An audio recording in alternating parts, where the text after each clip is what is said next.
Well, good morning, community. Welcome to Circle Genius Show Survivor Experience. I'm your host, Aaron Avila.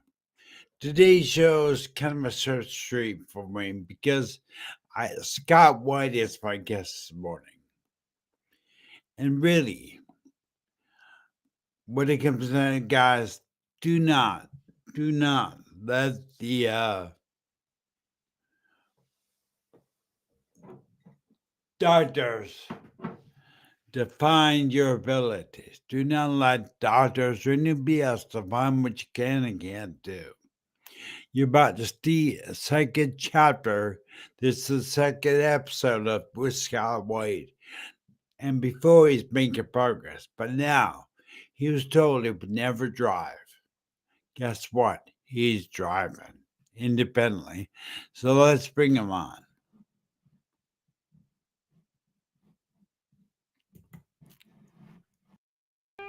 Welcome to the Stroke of Genius Show, Survivor Experience.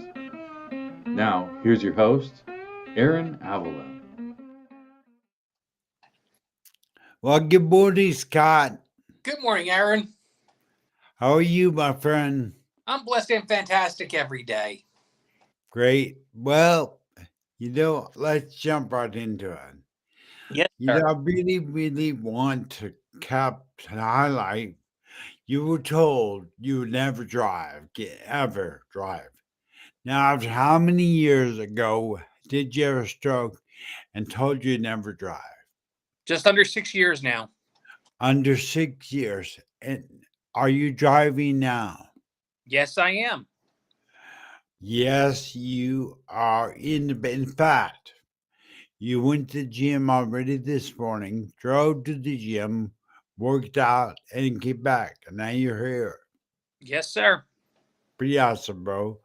And that's really, so many of us out there in the stroke community are told by doctors.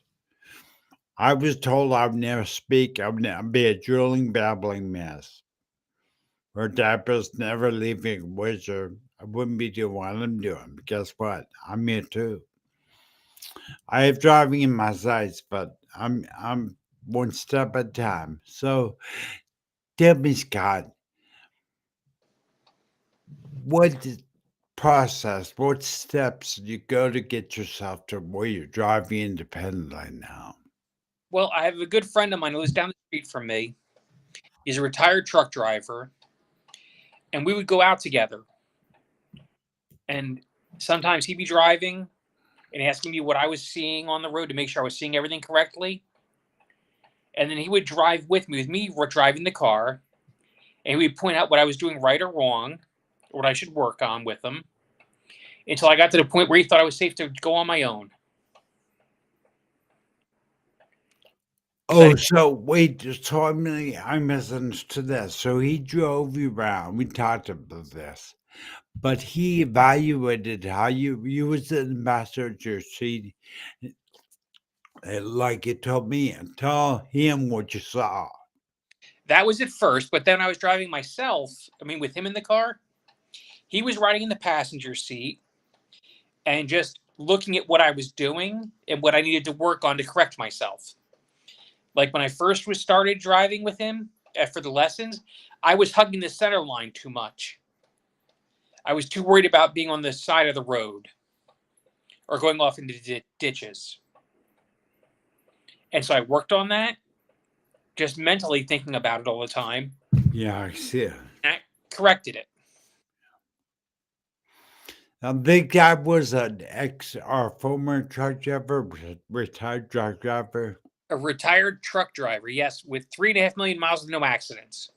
I mean, that's great. I mean, if you're gonna have somebody help you, a retired truck driver would be it. But now, for people out there like myself that are half pedal, are you half affected?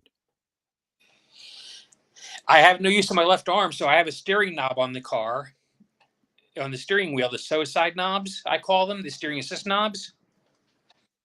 And I use that for turns mostly, big turns. Because I can use the crossbar where the horn is to make small turns. Oh, right. But if I'm making a wide turn or big turn, my hand goes up to the 2 o'clock position where that knob is, and I turn it. It's But been no God, problem. I think the main thing is you were told by doctors you would never drive again. Oh yeah, What do you have to say about that? I say doctors don't know everything. Like in my case, it was mostly my neurologist because he would test my peripheral vision, and neurologists are not ophthalmologists. And he would do that. You know, they do that finger test. They'll put their fingers together and they'll start pushing them out. According to him, I was practically blind. I went to an optometrist Right.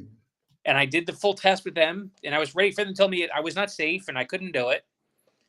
And they told me I had some loss of peripheral vision, but everybody does when they get older. But he told me I was safe, and then I went by him. And that's when I started the lessons.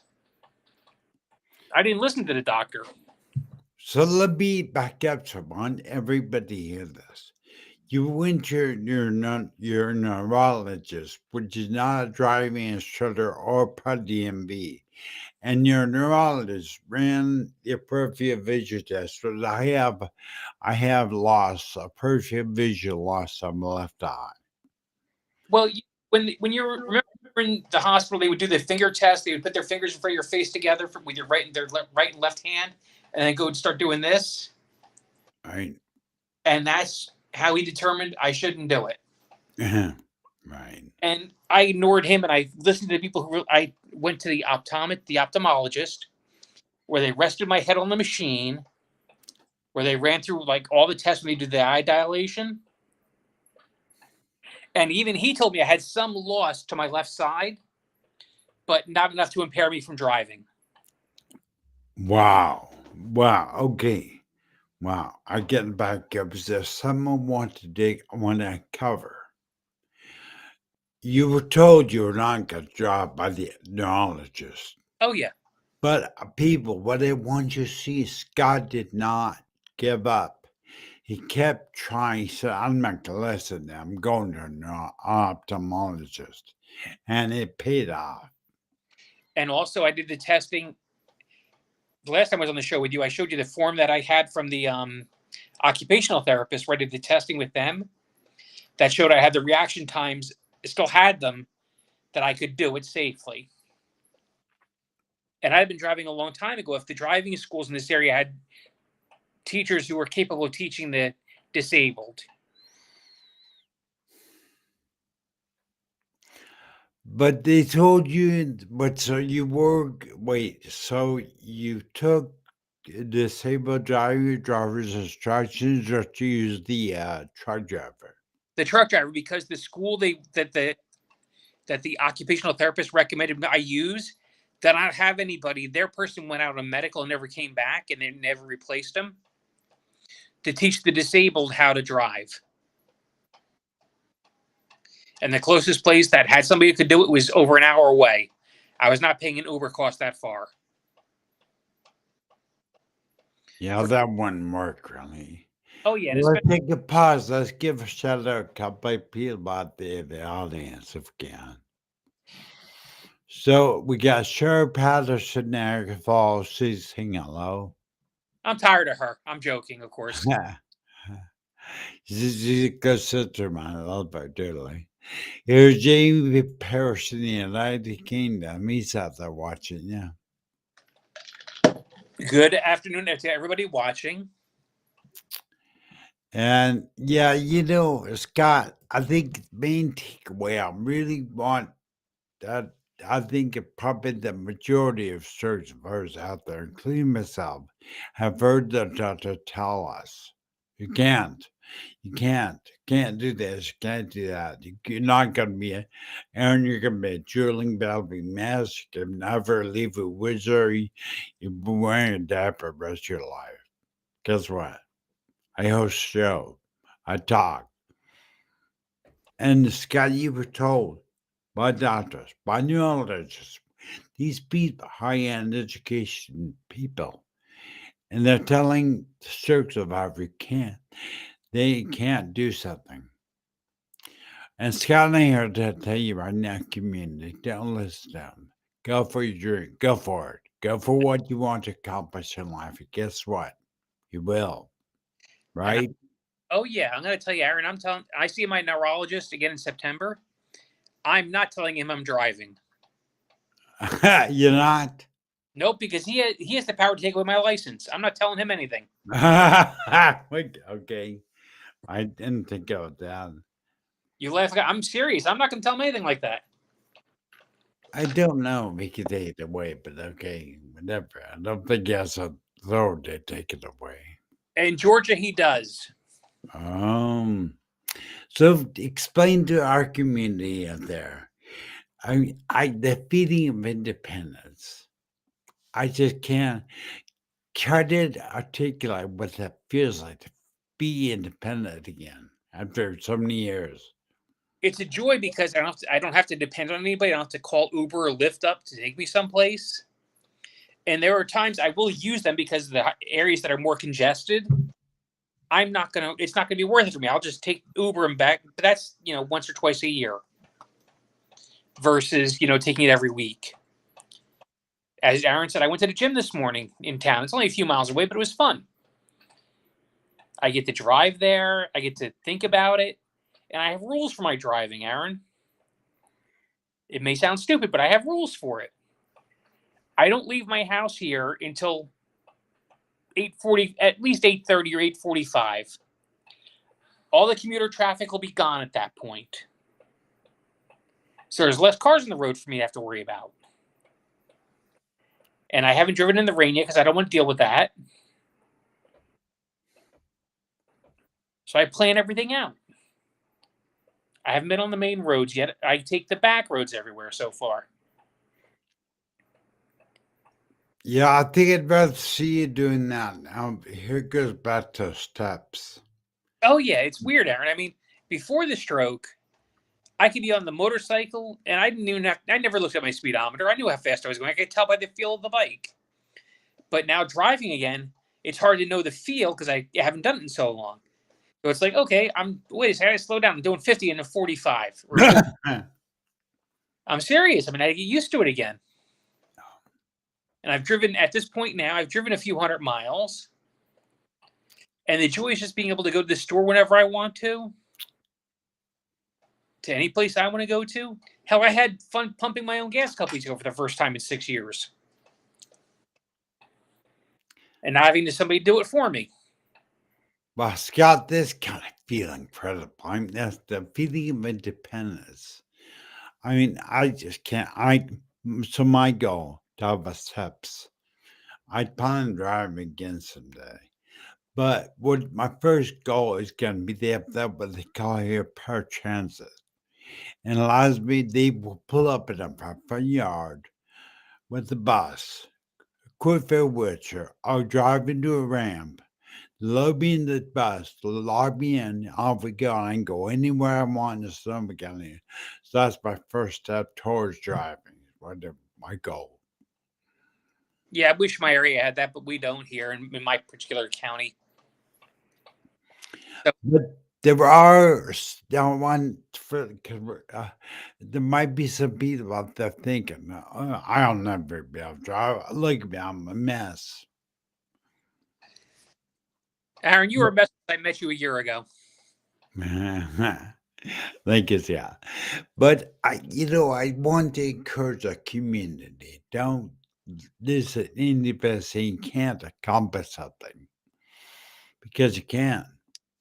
Aaron, I may not get back everything I lost in terms of mobility. That doesn't mean I can't work on it and believe in myself. Woo, that's good. Oh, look, we got someone new out there, Scott. Take a look. Vanessa Riley. Welcome, Vanessa Riley. Thank you for coming to the show, Scott. I appreciate it. Good morning, Vanessa. Yeah, Vanessa, what state or country are you coming from? Tell Scott and I. We'd love to hear from you. Well,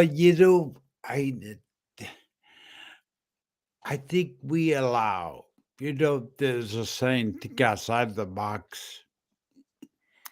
But the truth is, there is no box. There's the biggest wall that we can climb in the life of a stroke survivor. The walls will build their own mind.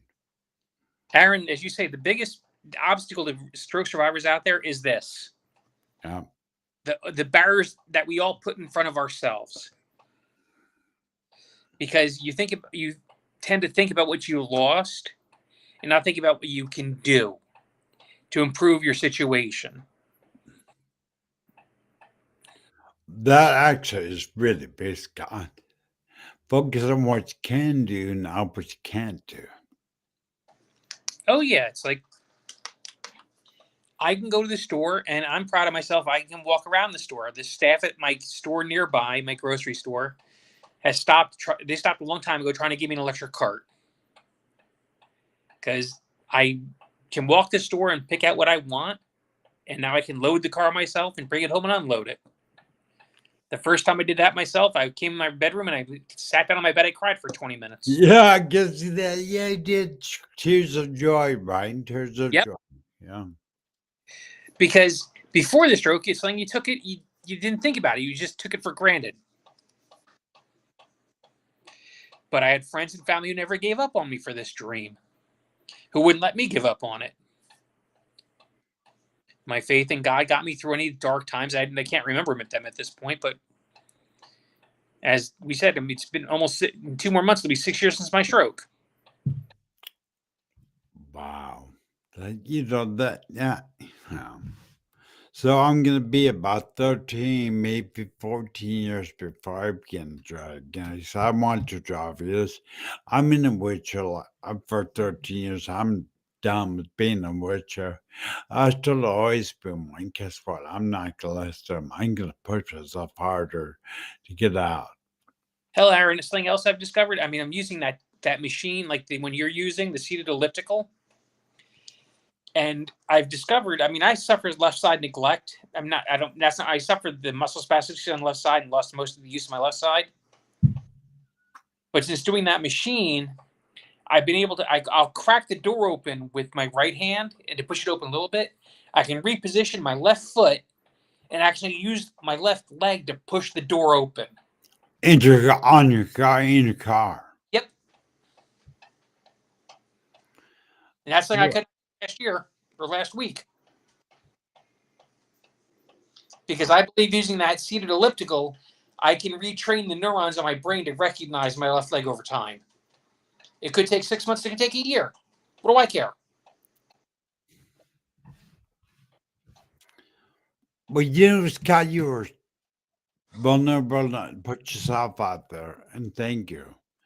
That you cried for 20 minutes after getting back for first trip independently because you're so overwhelmed with the emotions being independent. Look, I can imagine what that feeling of independence feels like now. Aaron, there were lots of times during my recovery after my mother passed away that I cried. I mean, I remember the first time I put a fitted sheet on my bed myself. I had to lay down on the bed and cry. Great. Because I could before that I had to figure. I mean, it took me a while to figure out how to do it with only one working hand, but I got it. You do that. I don't even know. I get to feel independence again.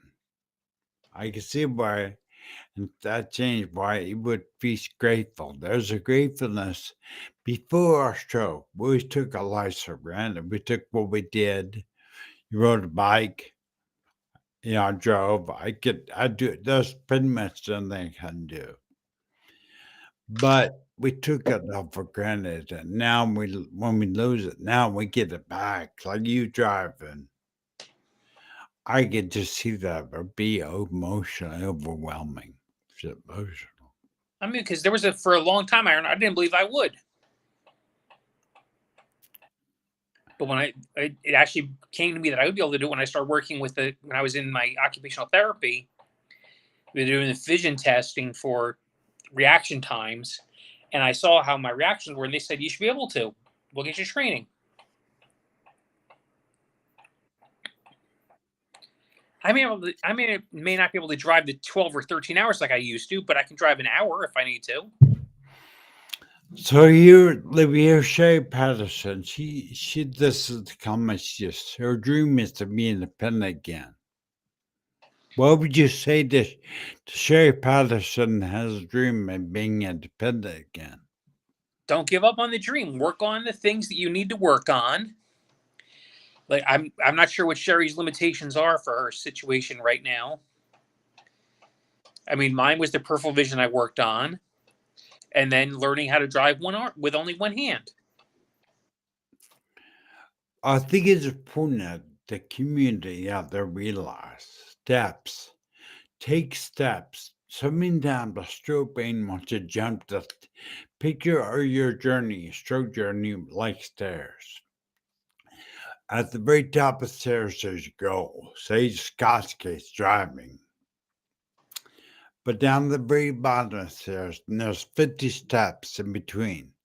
So many times our stroke brain thinks we can just jump to the top, to the landing up the top and just instantaneously drive. But if we need to take the steps,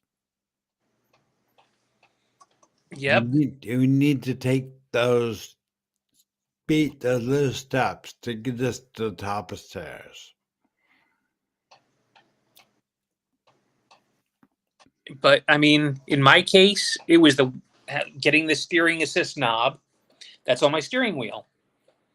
And I'm already looking at my next car. I'm going to get one with the steering, the lane assist function in there, just to keep me extra safe. Because I'm safe as it is, but I want to be extra safe. Yeah, that new technology of the crash avoidance systems in cars nowadays benefit people like us big time. Oh yeah, Big time. I'm going to a dealership soon to look at the cars. Yeah, I feel like a drum service softening down.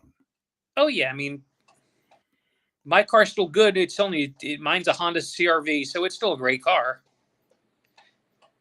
But I mean, I can't complain about anything, Aaron. I'm happy. I can go shopping. I can think about things like that.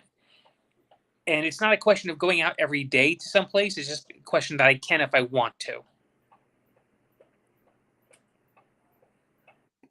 Man, to do something that you want, just get out and go. Just have an urge to go driving for a drive. I just can't imagine. Amazing. But I think it's really important. So, Scott, you have new use to your left hand, really. So you're able to drive without the use of your left hand. Yep. And that's because of the steering assist on the steering wheel. And that I'm telling you, I've heard is totally acceptable within the Department of Motor Vehicles in any state. You can use steering assist up if you're handicapped. Yep. You can buy them at Lowe's. You can get them on Amazon. Truckers use them all the time. You can find them at a truck supply store, like a truck stop. Yeah. They're $15-$16 these days. I think I'm gonna buy one because I want to Brian and I go to the golf course once in a while. And there are actually some go-karts, high speed go-karts. So I won't go too fast. I was thinking I'd go to the go-karts if I go get the steering assist off, put on a go-kart. Yeah, I mean, I'm not sure I'd get in and out of that very easily, though.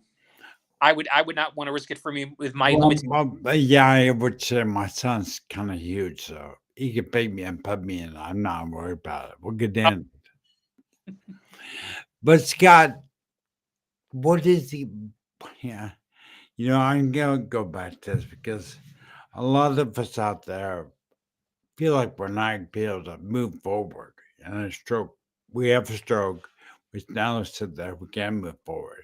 So, what did you do to get yourself mentally to that point where you believed you could do it? Well, Aaron, it was, as I said, it was when I had the testing at the occupational therapy. The last day session I had with him, we did that test I told you about, and that's what we talked about in the last video we did. I was mentally ready for them to tell me I couldn't do it, that my response times were not good enough to do it. And if they had told me that, I would have accepted it. But once they showed me the results and they said I was fine to do it, I had to be taught, and that was great.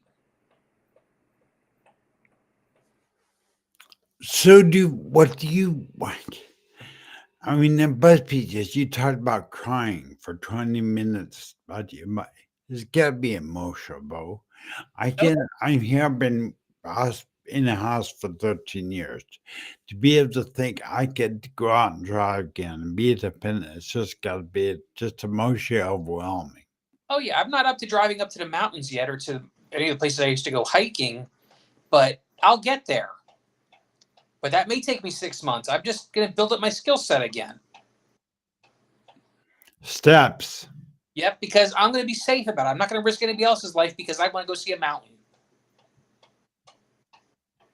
Good. That's good. So, for anybody out there that wants to drive, it first starts in your mind. You have to believe. You have to start seeing yourself drive in your mind. You have to tell yourself you can do it. If you've been told by a doctor or somebody else that you can't do something, but you have an inkling inside yourself you can do it, just shift your mind, take a step, and start with your mind right now, right here. Just shift your step and shift your mind, saying and start telling yourself you can become more independent. You can move forward. I don't know, Scott. Hopefully, come back. I don't have them right now. There it is back. Okay, good. Well, But I had a phone call coming in. I had to send a message saying I'm in the uh, bathroom. okay, all right. Yeah, but, you know, so many times we sit there. I'm going to use car analogy because driving, you get stuck in the mud. You start thinking you're stuck. You're stuck in the way you are like a it's not true. Well, one thing also I did was I did get AAA because I can't change a tire anymore. So I'm fully set.